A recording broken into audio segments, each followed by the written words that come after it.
వికారాబాద్ జిల్లా లగచర్ల దాడి ఘటనలో నిందితుల కుటుంబ సభ్యులు తెలంగాణ ఎస్సీ ఎస్టీ కమిషన్ ను ఆశ్రయించారు. నిందితుల కుటుంబ సభ్యులతో బీఆర్ఎస్ నేతలు తమ భూములను కోల్పోతున్నామని కమిషన్ దృష్టికి వారు తీసుకెళ్లారు.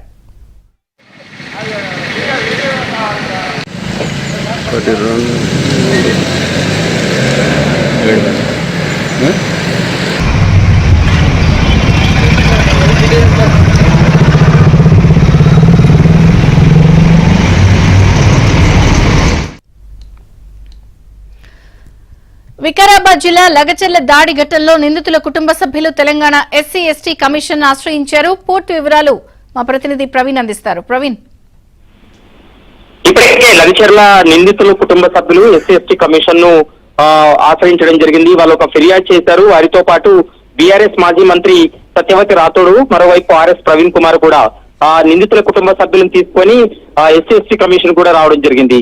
తమ భూములు కోల్పోతామని కమిషన్ దృష్టి కూడా తీసుకెళ్లడం జరిగింది. తమ భూములు ప్రభుత్వం హ్యాండ్ ఓవర్ చేసుకోకుండా చూడాలంటూ కూడా కమిషన్ కూడా ఒక రిప్రజెంటేషన్ కూడా ఇచ్చినటువంటి సందర్భం కనపడుతుంది. మరోవైపు దీని వలన 5 గ్రామాల ప్రజలు తీవ్ర ఇబ్బందులకు గురవుతున్నారు. మరోవైపు అధికారుల పైన దాడులు చేశామంటూ కూడా మా పైన అక్రమ కేసులు బనాయించారు కాబట్టి ఆ కేసుల పైన కూడా పూర్తి స్థాయిలో విచారణ జరపాలంటూ కూడా వాళ్ళు కమిషన్ కూడా ఫిర్యాదు చేసినటువంటి సందర్భం ఉంది.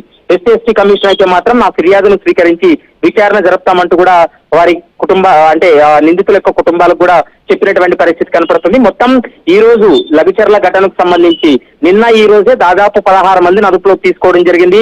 ఈ రోజు సాయంత్రం వరకు ఎంత మందిని రిమాండ్ కి తరలిస్తారు, ఇందులో ఎంత మందిని సాక్షులుగా పెట్టబోతున్నారు అనేది మాత్రం చూడాల్సినటువంటి అవసరం ఉంటుంది. ఇప్పటికే జ్యుడిషియల్ రిమాండ్ లో ఉన్నటువంటి పరిగి సబ్ జైల్లో ఉన్నటువంటి వారందరినీ కూడా సంగారెడ్డికి కూడా తరలించినటువంటి పరిస్థితి ఉంది.